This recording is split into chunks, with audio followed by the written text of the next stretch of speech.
este libro, Arqueología Monacal, que versa sobre el exmonasterio de San Jerónimo, la historia de este inmueble del siglo XVI al siglo XIX.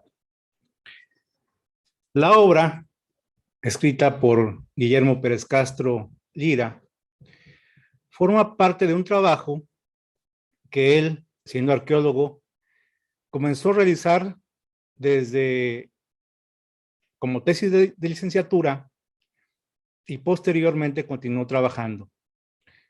La sola historia del libro, de cómo se fue realizando, su extravío porque desapareció en el 2003 tras la muerte del autor, su recuperación en el 2013 y posteriormente su edición y publicación, pues nos habla de la recuperación de un importante trabajo, el único valorado que nos cuenta la historia de este inmueble, un libro publicado en 2019 en una coedición del INA y de la Universidad del Claustro de Sor Juana, donde sede el inmueble de lo que fue aquel importante monasterio.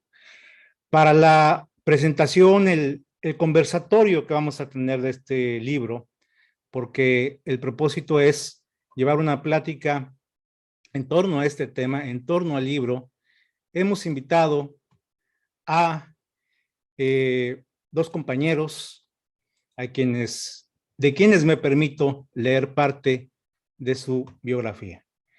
La doctora María Isabel Marín Tello, profesora investigadora de la Facultad de Historia de la Universidad Michoacana de San Nicolás de Hidalgo, miembro del Sistema Nacional de Investigadores de México Nivel 1, quien ha dirigido 22 tesis, 14 de licenciatura, 4 de maestría y 4 de doctorado. En cuanto a la docencia, ha impartido más de 65 cursos entre licenciatura, maestría y doctorado. Ha sido profesora visitante en la maestría en Historia de la Facultad de Historia de la Universidad Autónoma de Sinaloa en 3 generaciones, 2003, 2006 y 2007. Actualmente se desempeña como coordinadora general de estudios de posgrado de la Universidad Michoacana de San Nicolás de Hidalgo. Sus investigaciones están centradas principalmente en el estudio de la justicia y sociedad colonial. Es autora de 3 libros individuales. Mencionaremos el más reciente, Descendientes de conquistadores y primeros pobladores en el gobierno de la Alcaldía Mayor de Michoacán, 1584-1603, publicado en Morelia en 2019. Y el artículo Lujuria en la ciudad, el adulterio en Valladolid de Michoacán a finales del siglo XVIII, en el Boletín del Archivo General de la Nación, 2019. Por su parte, nuestro siguiente invitado que nos distingue el día de hoy en este conversatorio es el doctor Hugo Antonio Arciniega Ávila, arqueólogo por la Escuela Nacional de Antropología e Historia del INA, doctor en Historia del Arte por la Facultad de Filosofía y Letras de la UNAM.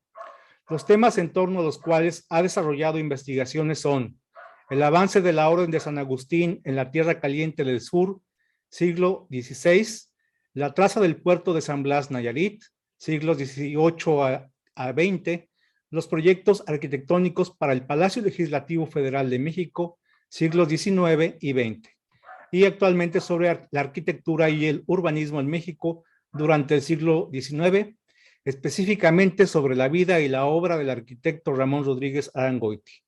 Se ha desempeñado como docente de Historia de México, Historia de la Arquitectura Mexicana y Cultura Material del siglo XIX en la ENA, la UNAM y la ENCRIM. Desde 2007 es investigador de tiempo completo en el Instituto de Investigaciones Estéticas de la UNAM. Autor de varios capítulos en libros y de artículos publicados en revistas especializadas. Su trabajo académico ha sido distinguido con los premios Alfonso Caso en 1995 y Francisco de la Maza en 2003, a la mejor tesis de doctorado correspondiente al campo de conservación del patrimonio arquitectónico. Vamos a llevar a cabo este conversatorio y me gustaría iniciar con la doctora Marín Tello, para que nos dé sus impresiones sobre este libro. Sabemos que va a tener que en algún momento no va a estar con nosotros, pero pues con gusto nos gustaría escucharlo en este momento.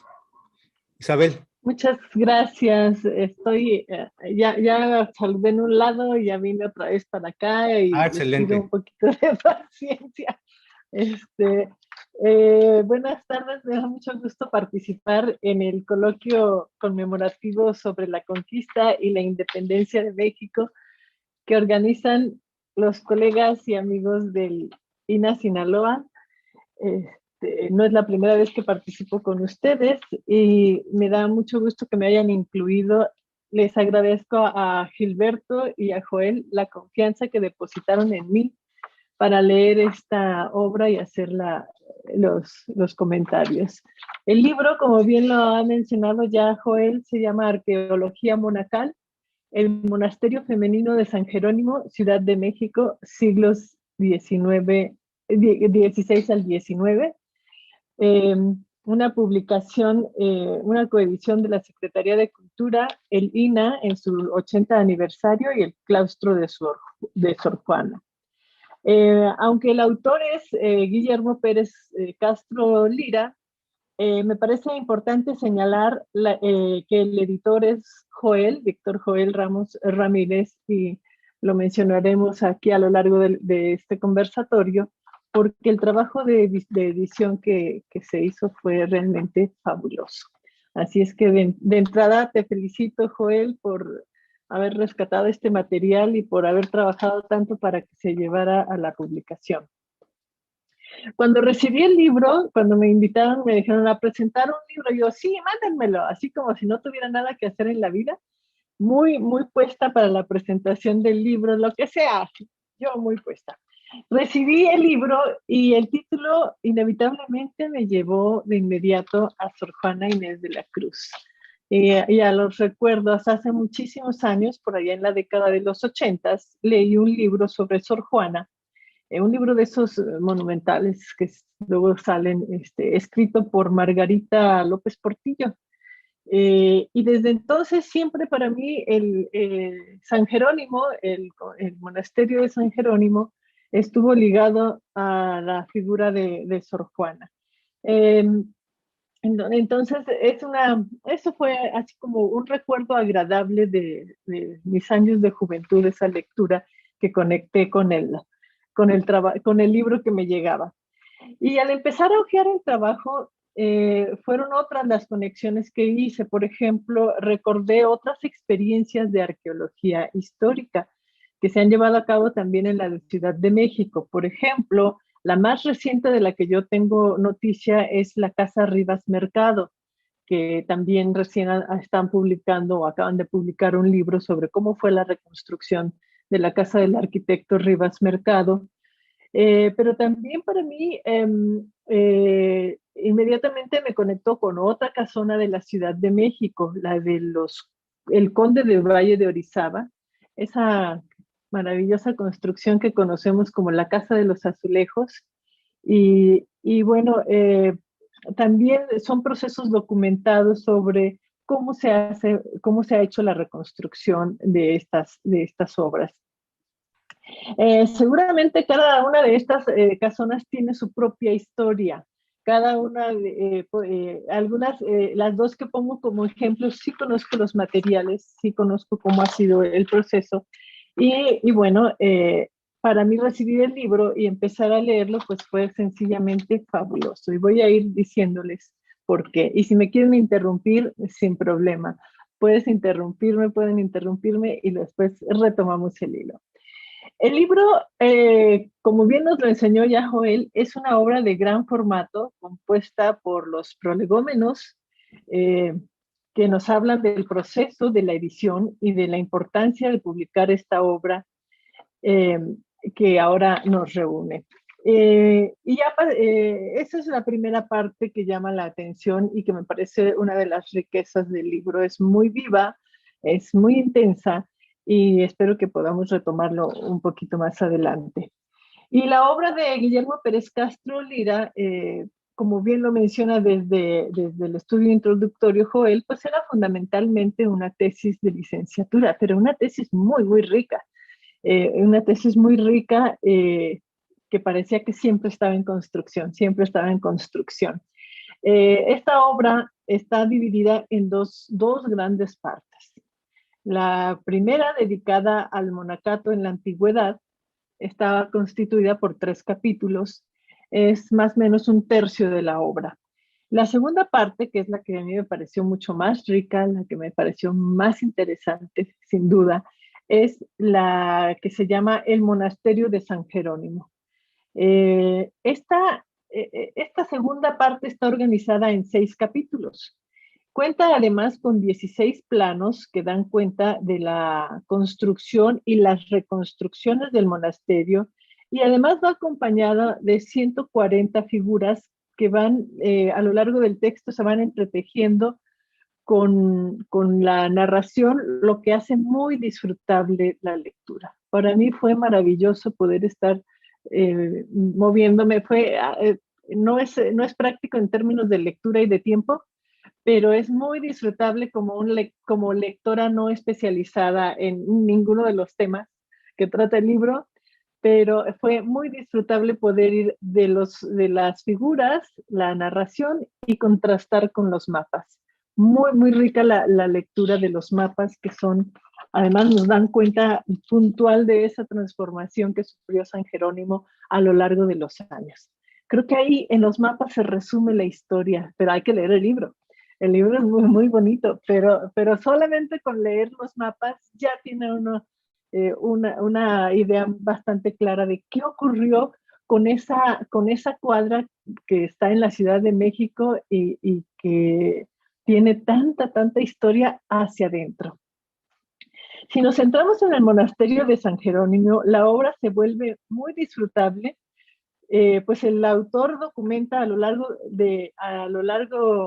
largo proceso para llegar a la consolidación del monasterio, aunque pensándolo mejor, fue una obra material que se mantuvo totalmente en construcción, como les mencionaba.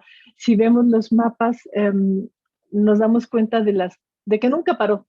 San Jerónimo nunca paró de construirse. El autor señala que la idea de fundar el monasterio de San Jerónimo se le ocurrió a doña Isabel de Barrios y a don Diego de Guzmán, su segundo esposo. La finalidad era poner allí a una de sus hijas, a su hija Isabel de Guevara, hija del primer matrimonio de doña Isabel. Y bueno, la fundadora dona una casa para hacer el monasterio, y después compran la casa de al lado, y así se empiezan a crecer en la manzana, en lo que sería solo una manzana. Pero lo que me llama la atención es cómo fundan el colegio, como se fundaron otros monasterios, perdón, para meter a su hija en el convento, porque resultaba más económico pagar una dote en un convento que pagar una dote para tener un buen matrimonio en la época. Y voy a poner un punto de comparación. El autor nos menciona que la dote que se pagaba para ingresar al convento de San Jerónimo era de unos 3,000 pesos.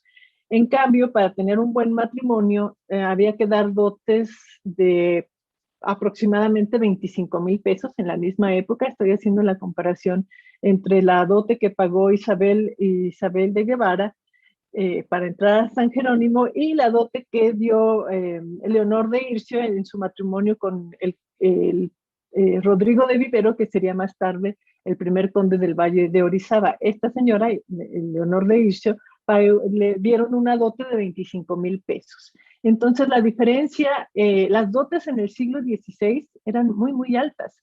Siglo XVI y primera parte del siglo XVII eran muy altas, de manera que sí era mucho más económico meter a las hijas al convento. Y así vemos que no solo fue Isabel, sino también sus hermanas menores las que ingresaron al convento de San Jerónimo, como haría don Fernando de Villegas, otro personaje de finales del siglo XVI, que también mandó a sus hijas al convento porque le resultaba más cómodo meter a todas las hijas al convento y dejar solo a una para establecer esas relaciones de élite de las que nos hablaba hace un rato Sandra, y solo una la casó y las otras al convento. Entonces era una estrategia matrimonial que a mí de inmediato me detuvo en la lectura. Obviamente funcionó la estrategia, la señora fundadora del convento es enterrada en el mismo convento, en fin, el autor va entretejiendo la historia que hay en el convento con la reconstrucción que él estuvo haciendo desde el punto de vista de la arqueología. Y eso a una persona como yo que le gustan tanto los detalles, decía un amigo historiador, es que tú te detienes demasiado en los detalles. Bueno, pues sí, una persona como yo que le disfruta tanto los detalles, pues fue una lectura muy, muy agradable porque fui viendo mucho más que la reconstrucción arqueológica. Eso me hizo muy disfrutable para mí la lectura. Esta historia que nos cuenta el arqueólogo del crecimiento del monasterio eh, está en cada parte que encontraba, iba rehaciendo, a ver, vamos a ver cómo crecieron los patios, cómo creció la iglesia, cómo fue el pórtico, cada detalle de las partes, digamos, de la obra material es muy rica en su descripción. Y les decía hace un rato, una de las cosas que enriquece mucho la lectura es ir analizando al mismo tiempo las imágenes, las figuras y los planos. Esos detalles de la lectura que fui haciendo, pues me llevan, por ejemplo, al confesionario, a la cárcel, a la cocina, a los patios, a los baños, todos estos elementos que va describiendo el autor. Sin duda, una de las cosas que me llamó profundamente la atención en las lecturas generales que una va haciendo sobre historia del periodo, se encuentra las formas de vida monacal. Y en esa lectura, en esas lecturas contrastadas, pues cuando estaba leyendo los detalles de la reconstrucción de San Jerónimo, me acordé un texto de Jorge Alberto Manrique, que cuando hablaba del arte novohispano nos decía que había conventos como el de San Jerónimo, que donde las celdas eran muy grandes y donde las monjas prácticamente tenían su vivienda aparte ahí adentro. Esa era una característica que rescataba Jorge Alberto Manrique hace muchos años y que volví a ver en esta obra. Una celda del tamaño de 6 por 10 metros cuadrados, una celda inicial de 6 por 10 metros cuadrados que nos reporta el autor, evidentemente contrasta en mi cabeza con las celdas pequeñitas que yo veo en los monasterios de los franciscanos, aquí en el centro de la ciudad de Morelia, o en Tzintzuntzan, que son los que están mejor conservados. Ver esas celdas tan pequeñitas, o las de los agustinos en Tiripetío, en fin, esas que conozco y que son muy pequeñitas, contrastadas con los 6 por 10, o sea, 60 metros, wow, de la habitación inicial, y cómo se fueron extendiendo, no conformes las señoritas enclaustradas, no conformes con una habitación de esas dimensiones, cómo se fueron ampliando los espacios y cómo fueron creciendo sus habitaciones hasta convertirse prácticamente en departamentos, con su servidumbre, con sus esclavos, con sus cocineras, todo adentro de una celda y de un convento donde se supone que tendrían que tener unos valores como ¿cómo se llama esto? La pobreza, no está, evidentemente ellas no tenían ese voto de pobreza. Y con todo eso salía más barato para los padres de las chicas mantenerlas en el claustro que mantenerlas afuera. Pero estaban enclaustradas con todas las comodidades y con mucha permisibilidad de parte de las autoridades, puesto que la vida en comunidad era mínima, se reducía al mínimo. todas estas pequeñas cosas fueron llamando mi atención. Perdón que me haya ido más por la parte histórica y menos por la parte arqueológica, pero fue fascinante ir viendo cómo el autor, a la par que iba rescatando la parte arqueológica, iba llenando de estos detalles que había mencionado, por ejemplo, Mariano Cuevas, y que yo les decía que conocía a través de la obra de Jorge Alberto Manrique. Sin duda, eh, hay un plano que me gustó muchísimo, que contrasté cuando estaba haciendo la lectura. Hay dos planos eh, que me llaman mucho la atención y que a los que tengan la oportunidad de ver el libro les recomiendo que los analicen. El plano número 2 y el plano número 15. ¿Por qué? Pues porque el número 2 es cómo está iniciando la obra, cómo es el primer monasterio de finales del siglo XVI y cómo se transforma en 200 años. El plano número 15 nos habla de 200 años después, cuando todo hacia adentro de esa cuadra que es el complejo de San Jerónimo ya está totalmente construido. Está invadido el claustro principal invadido por esos departamentos que se hicieron al interior, y cómo está lleno de obra. O sea, algo que era muy amplio se fue haciendo menos amplio hacia el interior, todo el interior, todo el interior, toda la construcción, todo el crecimiento del monasterio de San Jerónimo se hizo hacia el interior. El autor nos habla en las últimas páginas de cómo se fue cambiando el uso del espacio con la exclaustración, cómo fue cambiando y cómo se deteriora a partir de que ya no es el convento de monjas, a tal grado que termina en alguna época siendo hasta salón de baile. O sea, otra vez me acordaba de la Casa de los Azulejos, como también se convirtió en un salón de baile en un momento determinado. En fin, para mí la experiencia de la lectura fue muy bonita porque yo me quedo con la parte colonial, con toda esa riqueza de detalles que da el autor, y les decía, para mí se centra entre esos 200 años que reconstruye magníficamente el autor, no solo en la parte arqueológica, sino también en la parte histórica. Sin embargo, como ustedes saben, el autor murió en 2003, nos lo acaba de recordar Joel, y de esa manera la obra no se publicó. Me da la impresión, por lo que leía del estudio introductorio que nos presenta Joel, que es muy rico, y te felicito, Joel, por ese estudio introductorio. Me da la impresión de que el autor era muy perfeccionista y que siempre estaba queriendo hacerle más, hacer más, y seguramente si el tiempo le hubiera dado, seguiría escribiendo sobre el tema sin publicar la obra. Entonces, qué bueno que la encontraron. Me parece que es un trabajo muy intenso, muy loable el que hiciste, Joel, o el que encabezaste para la edición del trabajo. Se lee bien, se lee de una manera muy rápida, muy cómoda. Entonces, cuando platicas en el estudio introductorio los problemas que tuvieron para editarlo, para revisarlo, caramba, les felicito porque hicieron un excelente trabajo. La obra está muy bonita, está muy lograda. Y bueno, yo cerraría con esto. Una felicitación en especial para ti, Joel, por tu empeño en sacar esta obra, y qué bueno que Elina tuvo esa sensibilidad de publicarla.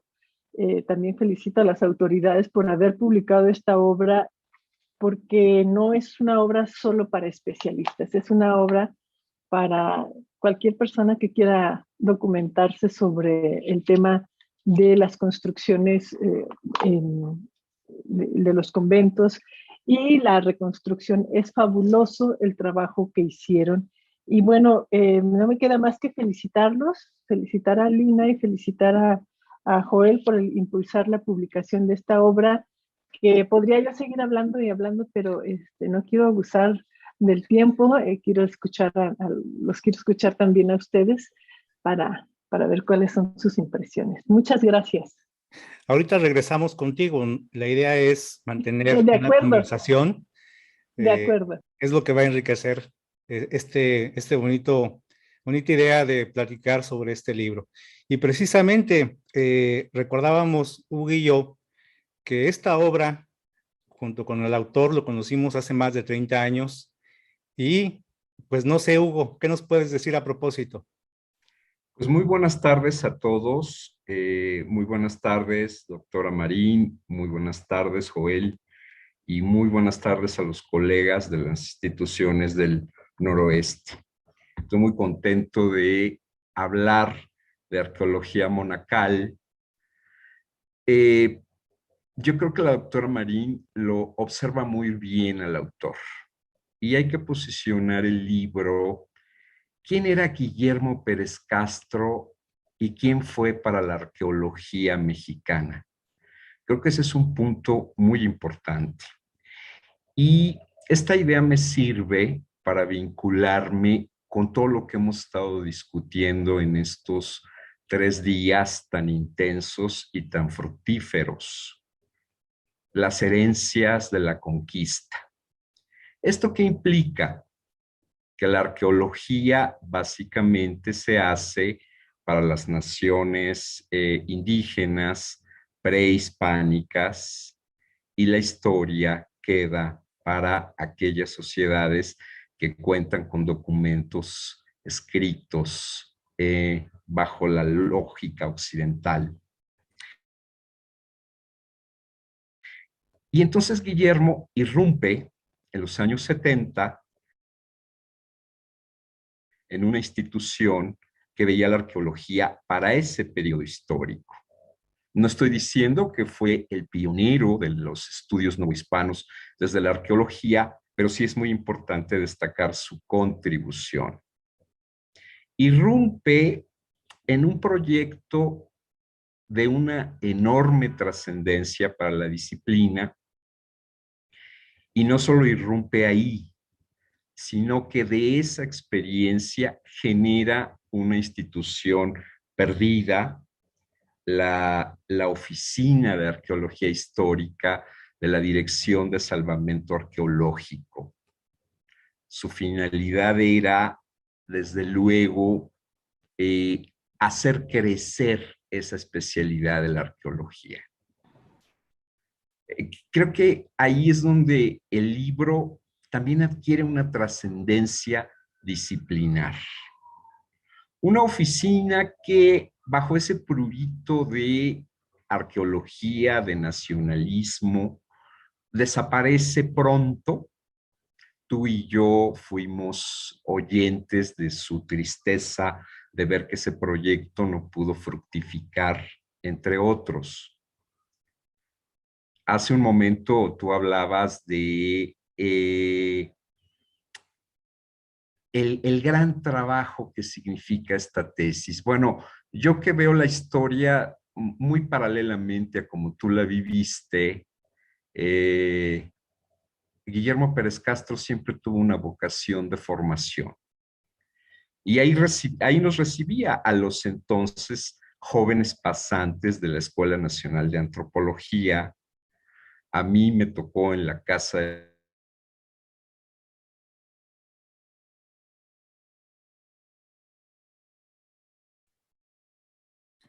Parece que estamos teniendo un problema con Hugo, con su cámara y con su audio.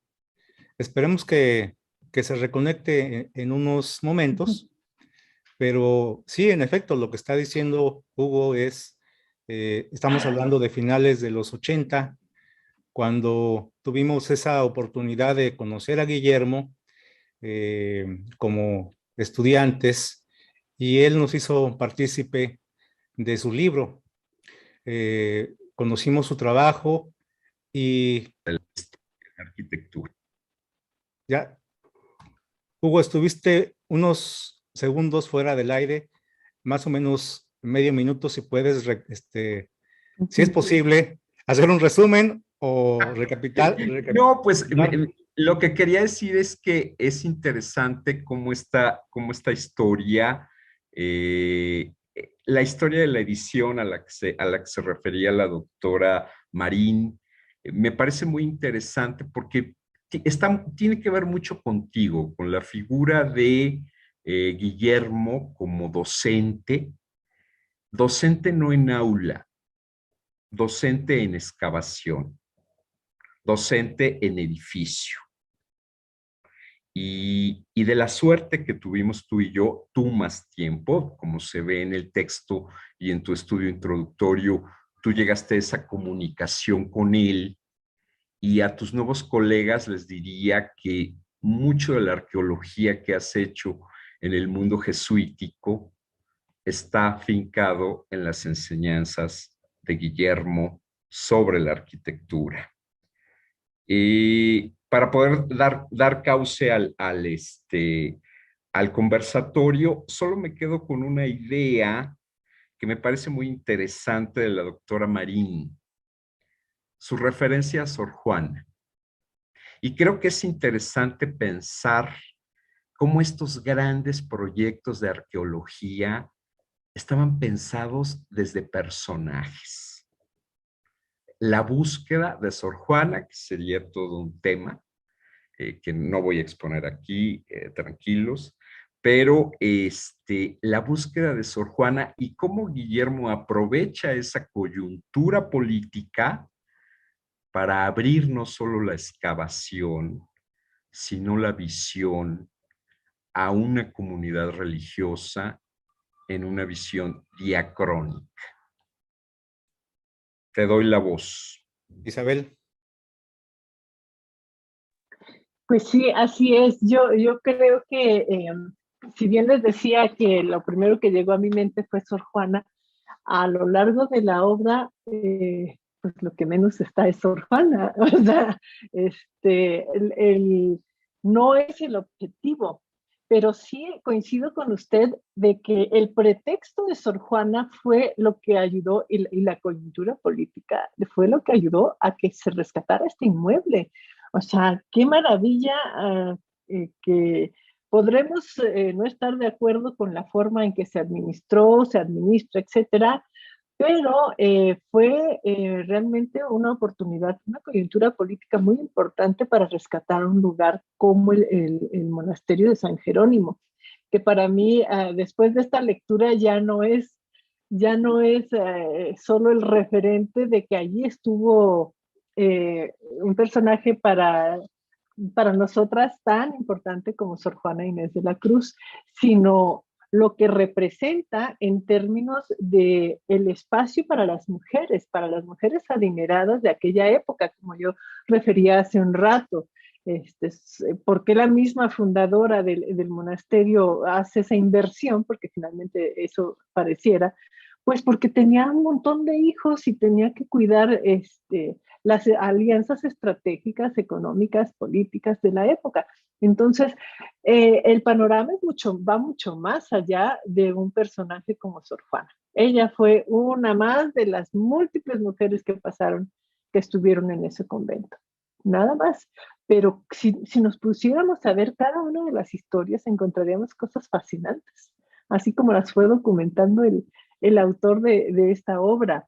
Creo que eso me parece que nos llenaría de sorpresas y que como historiadora, yo lo planteo como historiadora, a lo mejor, sí vale la pena acercarse a esas historias individuales, de quiénes eran las monjas, de qué familias venían y cómo se fueron, ¿por qué les permitían construir sus departamentos ahí adentro? Evidentemente eran bastante poderosas para infringir las reglas que tuvieran que infringir, ni más ni menos. Hugo. Hasta ahí le dejo. Ahí es muy interesante. Bueno, te doy la voz. Iba yo a intervenir, pero yo creo que tú quieres decir algo más. No, Hugo, adelante. Ahí a mí me parece muy interesante situar de lo que disponía Guillermo en ese momento de estudio de las comunidades religiosas.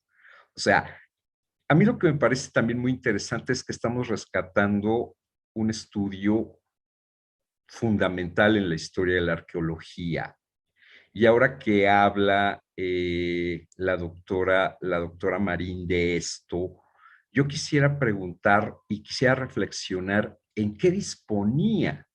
Disponía del estudio y de la charla de la doctora Muriel del Instituto de Investigaciones Históricas y de los antiguos profesores de la Escuela Nacional de Antropología que empezaban a ser desplazados por no decididamente aplicar las ideologías del materialismo histórico en su formación. Y cómo San Jerónimo se vuelve como un foco en la construcción del conocimiento que empieza a buscar justo lo que hoy pide la doctora Marín. Esos estudios personales, esos estudios individuales, esas peculiaridades de algo que Guillermo dice muy bien en el libro, la afectación del espacio a las esposas de Cristo. Ahí también reconocemos una beta literaria que tú como editor, como su alumno y al final su amigo, rescatas muy bien.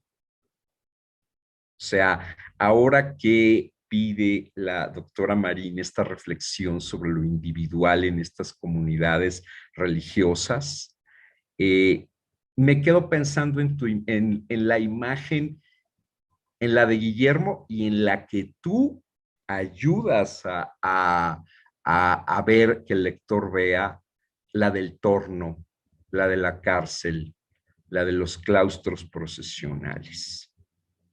Entonces, cómo de alguna manera tenemos los espacios y esta parte tan difícil de la arqueología que es la interpretación. Y ahí, desde luego, apoyado con algo que lo hizo siempre muy singular y que tú y yo sabemos, apoyado en la teoría arquitectónica y en las grandes enseñanzas de quien llevaba la restauración en San Jerónimo y le dio todo el espacio, Manuel Sánchez Santoveña. O sea, que pudo muy bien entender y dar cauce a toda esa búsqueda de la arquitectura como un efecto que modifica la percepción y que empezó a servir de reflexión en esta ida de la historia a la arqueología para pensar en las comunidades de monjas hasta llegar a Cristina Rato, que incluyes también en esta bibliografía tan completa que actualizas. Sí, bueno, si me permites comentar, justamente es muy curioso, pero en ese trabajo, como bien lo dijo Isabel, confluyen varias situaciones. El interés de rescatar un inmueble a partir de un personaje célebre de la época novohispana, que tiene que ver también con la intervención de un inmueble histórico que en esa época no se había hecho, y menos un trabajo de arqueología histórica. El arquitecto Sánchez Santoveña, que fue muy importante para la realización de este proyecto, tanto lo de restauración como el proyecto arqueológico. Y el que se haya incorporado en algún momento Guillermo, y que él mismo, porque yo lo veo así, se haya descubierto en las excavaciones que se llevaron a cabo en el patio principal, en el claustro principal del ex monasterio, se fue redescubriendo a él mismo, porque él estaba en una etapa haciendo arqueología prehispánica, en el ejido Japón. Él estaba formado con la escuela del materialismo histórico, y pues de repente hay una transformación que él ya traía de alguna manera, porque él intentó Antes de llegar a estudiar arqueología, estudió historia, una parte. Traía muchas lecturas sobre arqueología del Viejo Mundo. Y cuando se encuentra San Jerónimo, es un gran descubrimiento para él, que lo mantuvo cautivo toda su vida, de tal forma que cuando escribe la historia del monasterio, no la termina, está escribiéndola todo el tiempo, como nos lo dice Isabel. Y de igual manera, la publicación de este libro también tiene que ver con una situación similar. Los 80 años de Lina y los 40 años de la Universidad de Claustro de Sor Juana. Y mi incursión también en Ciudad de México, porque justamente me tocó estar de comisión 2 años allá y hacer esta interlocución con los actores, con la directora del claustro, con el director de Lina, y convencerlos, no fue muy difícil, dadas las circunstancias de las conmemoraciones, para la publicación de este libro, que ya tenía más o menos unos 2 años trabajando en él, en la parte editorial. No, fueron más años, es decir, a veces quiero pensar que fueron 2, pero no fueron muchos años, porque fue una tarea que comenzó desde que lo recuperan de un archivo, revisando por ahí Margarita Carballal, y se comunica con Mauricio Gálvez. Mauricio me dice, yo no lo puedo creer, dije, pues ya estaba perdido ese libro. Y pues sí, me lo dieron en bruto todo, una impresión, dibujos y archivos en computadora. Fue una tarea bien complicada, bien difícil. Al final salió bien, pasó de nueva cuenta por las situaciones editoriales que las que uno no se puede salvar, como las dictaminaciones y demás, y concluyen ese trabajo. Entonces, es una historia muy profunda, tanto la historia del libro, como se hizo, como lo que narra, como bien lo dice Isabel. No es, si uno piensa que va a encontrar uno la historia de Sor Juana, pues en alguna página a lo mejor aparece, cuando la descubren en el coro bajo y el maestro romano hace el primer estudio y lo publica. Y nada más, alguna interpretación de su celda, porque obviamente fue la intención también del proyecto encontrar su espacio, el espacio de Sor Juana, y el cual Guillermo propone en donde estaba. Ese es otro de los descubrimientos. Hay por ahí una parte que no se escribe, ni está en el libro ni en la historia de San Jerónimo, y que uno lo sabe a través de la transmisión oral. Cuando se hacen los trabajos, se encuentra empotrado en una parte en un dintel, me parece, encuentran un documento escrito por Sor Juana Inés. Es recuperado por los restauradores y pasó a manos de Margarita López Portillo. Creo que ella lo publicó después, pero se encontró en las excavaciones. El medallón de Sor Juana con el cual se identificó, también lleva un proceso de lo que fue el hallazgo, su conservación y demás, y los trabajos físicos que el maestro romano, pues hasta que él falleció, llevó a cabo ahí en San Jerónimo, porque ahí tuvo su espacio. Uno de los claustros al final del ex monasterio era donde él trabajaba, donde yo lo conocí ya él mucho mayor. Pues es una parte de esta gran historia que es este trabajo. No sé, Isabel, si tienes, estamos ya concluyendo, si tienes algún comentario final sobre el libro. Sí, fíjate que me llamó mucho la atención una imagen de don Guillermo escribiendo en el coro de la iglesia de Capuchinas de Morelia. Me llamó mucho la atención porque ¿qué estaba haciendo en Capuchinas? O sea, el templo de Capuchinas es un templo muy bonito de la ciudad, a mí me encanta. Y entonces dije, ¿y este señor qué hacía en Capuchinas? A ver, cuéntanos. Seguro que tú sabes, si pusiste la imagen es por algo, a ver. Y debo decirte además, tiene que ver con otro tema, pero ahorita ese episodio en Capuchinas, escribí precisamente una serie de circunstancias que se dieron, porque se trató de un trabajo de restauración en 95, de los retablos laterales, del templo de Capuchinas, lo invité a Guillermo. Había llegado de vacaciones, prácticamente el restaurador quien dirigía ese proyecto y que actualmente trabaja con nosotros en Sinaloa, ahorita están Las Labradas, Guillermo Núñez, Eduardo Núñez. Él estaba a su cargo los retablos de Capuchinas, de ese, bien lo dices, bellísimo templo, con esos retablos.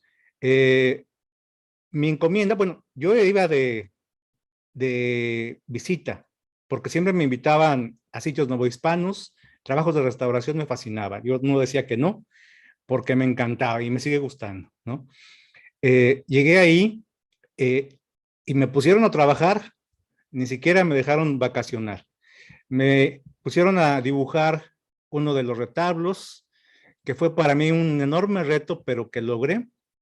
Y en ese inter pude invitar a Guillermo a que nos visitara. Él estaba viviendo ya en Guadalajara, después de pues, circunstancias por las cuales ya no pudo estar en Ciudad de México. Su familia estaba viviendo en Guadalajara y él se tuvo que ir ahí a cambiar de centro de trabajo.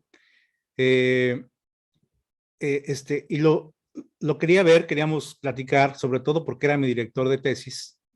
Entonces, estuvo todo un día con nosotros ahí en Capuchinas y pues fue una experiencia muy padre, porque siempre, como lo decía Hugo, el aprendizaje no era de aula, y yo así lo siento. Es decir, si me hablan a mí de mi formación en la ENA, y lo he platicado con compañeros aquí, pues yo no lo recuerdo mucho. Es decir, yo recuerdo que las mañanas, todas, hasta el sábado estábamos en las excavaciones en la Ciudad de México con Guillermo, y por la tarde era la escuela.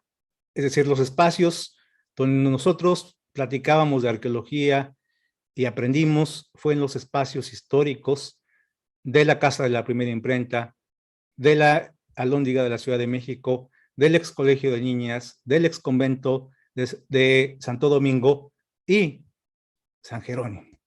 San Jerónimo, un lugar muy especial cuya visita pues para mí tenía también una enorme sensibilidad. No sé si respondo a tu pregunta, Isabel.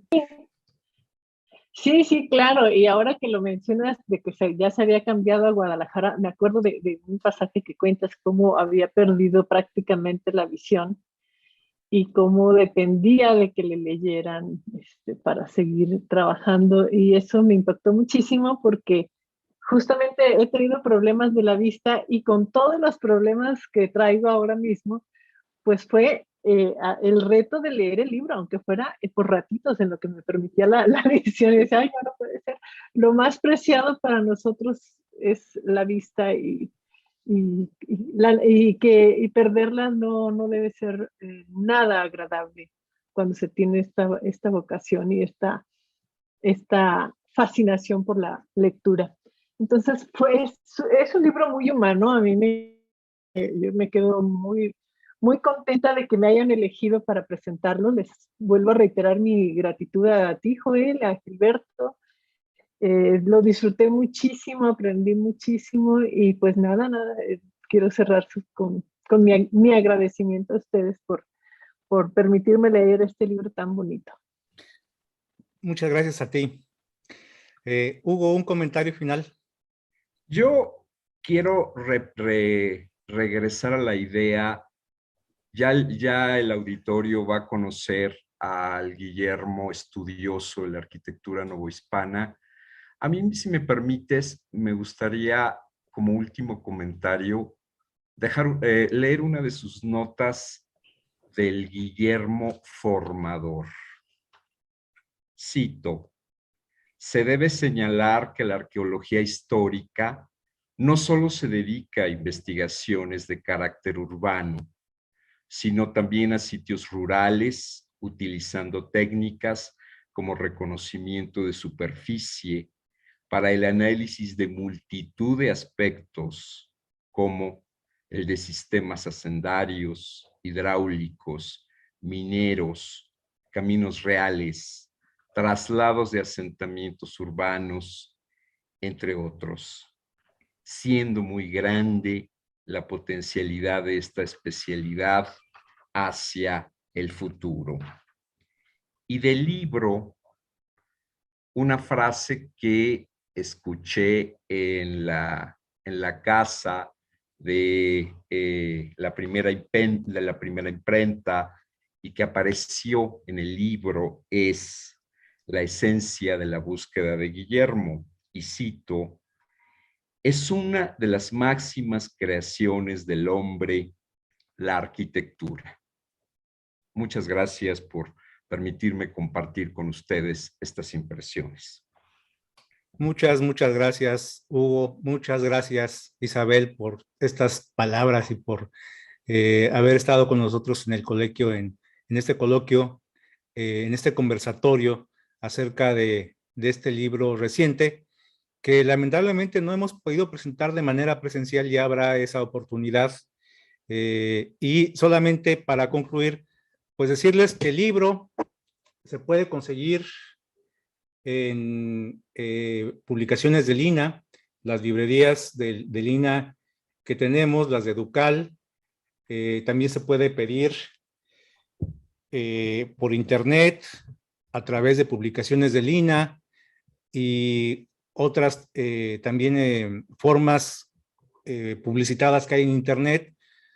Cuesta alrededor de 530 pesos el libro, porque es un libro de una muy buena edición, muy buen formato. Instituto Nacional de Antropología e Historia. Secretaría de Cultura. Gobierno de México.